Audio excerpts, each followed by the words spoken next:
I was the kind of kid who had no idea what they wanted to be when they were older. But somewhere around 17 or 18, I got it in my head that I wanted to be a comedian or a writer. And I thought about that for a while and then decided that that was too self-centered. And not in the selfish way, but in the sense that I had no idea who I was, and so I didn't know where center could be.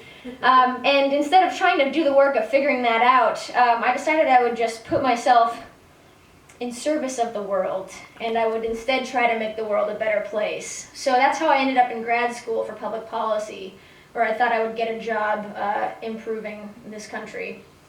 But while everyone was doing policy memos, which are very dry, I couldn't help myself from writing all the time. So I was writing essays and op-eds and speeches, and no one had any idea what I was doing there, and neither did I. But we kind of bonded over wanting to make the world a better place, I suppose. But when everyone ended up going and getting jobs in the government consulting branch of Deloitte, I thought, no, I don't want that at all. My sister owns an apartment in the West Village, and it was open for the first time in a few years. And so I decided on a whim that I was going to move to New York. So I packed up all my stuff and I drove up here, and I moved right in. And this place is so magical. Everything is available to us here in New York. And it was all at my fingertips. So within the first couple of weeks, I was walking up 8th Avenue, and I was walking by Bon Bonieri Diner, and they were filming The Marvelous Mrs. Maisel right there. And I thought, holy shit, this is show business, baby. It's right in front of me. I'm this close, and I thought that I could have it. That's how close I was. So I watched them film for a few hours, and over the next few months, I kind of just invented myself daily. So there was a group of strangers that asked me to take their picture with an iPhone. And they looked at it and said, are you a photographer? And I said, yes, I am. That one's on me. With confidence, I suppose. And then there was this man named Lou who I met in a bar called the Black Derby, which is in the West Village, which I walked into because there was a very beautiful Irish bartender working there. And I told Lou that I was a cartoonist. Now, it turns out Lou had been in a car accident, so had some memory loss issues, so he wouldn't remember it every time I went in. But I would go and chat with him on Wednesday nights, and Lou and I would talk about my cartooning. And then there was Kelly at a restaurant called Tofu Tofu down in Chinatown. And I walked in there, and I was always reading books and eating alone. And she would say, you don't have any friends? And I said, yes, I do have friends. They're just not here. And she said, what do you do? And I said, I'm a writer. And she said, okay, great. And every time I go in there now, she says, how's your book going? And I say, great. Even though that's a lie. And so that's kind of how my first few months went. And I was really loving being anonymous in New York, and I could do whatever I wanted. Until one day, a few months in, when that kind of came crashing down on me. I was spending a lot of time at the Magnet Theater, where you're seated right now, and I was a student, so I could go to any show I wanted for free. So 3 or 4 nights a week, I was coming up here and just seeing what was on the lineup. No matter what it was, I was going to just sit and watch a couple hours of shows.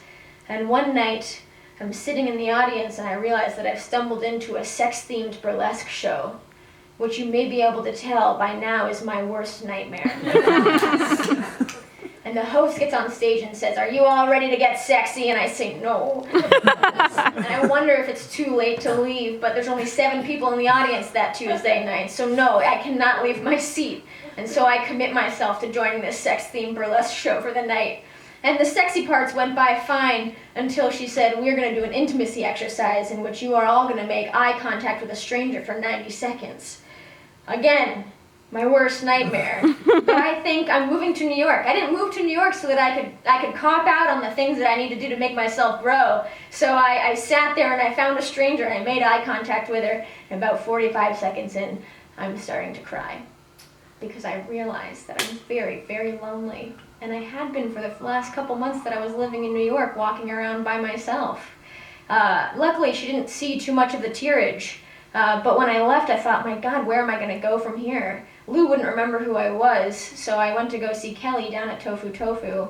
And when I walked in, she saw me and she brought her hands up to her face like a woman waiting for her son to come home from war. And she gave me the biggest hug, and I realized it's the first hug I've had in New York since I moved 3 months earlier. And it was just like a nice warm embrace of coming home and feeling very welcome there.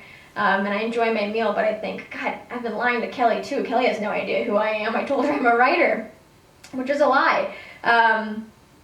And so I start to wonder, God, who am I? And I'm walking around the West Village at night, and I have no friends, and I'm just wandering around trying to figure out who I am. And And I'd been eating a lot of meals in my apartment because that's the more economical way to do that.